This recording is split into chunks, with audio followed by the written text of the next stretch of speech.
Her life experiences were not forged in a bastion of privilege sheltered from the real world. Enterprise and hard work have shaped her life, values and beliefs.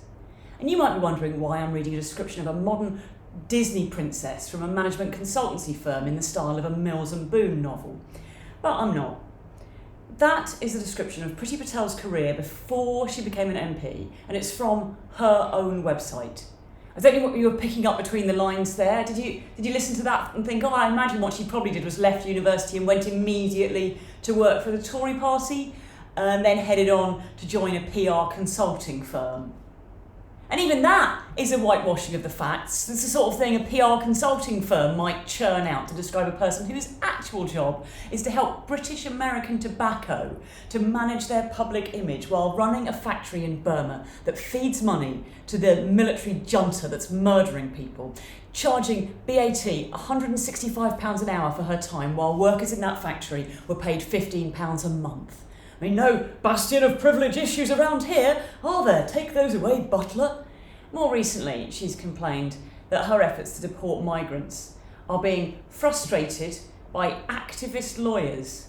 Can you imagine being annoyed that lawyers are too compassionate, or frustrated that you're being forced to follow international human rights law? Oh, Mum. Right, here's the latest thing that she's done that's angered me. She wants life sentences for people smugglers. Because, you know, people smugglers, they get a bad rap, don't they? And you probably think I'm joking, but the media conflates human trafficking and people smuggling. But there's a big difference between moving people against their will on false pretenses and helping people who want to leave a war zone to flee that dangerous place. And to be honest, if I was trying to get out of Syria right now, I'd call anyone who lent me a dinghy a fucking hero. And of course the media is desperate to pick up on like dodgy criminals charging people a fortune to crowd them onto unsafe boats. But like, have you ever heard anyone go, well, I guess I could charge less and repair this boat since I'm only at risk of a life sentence here?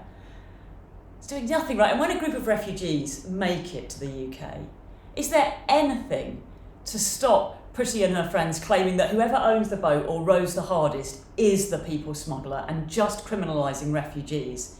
We're just making work for activist lawyers here, aren't we?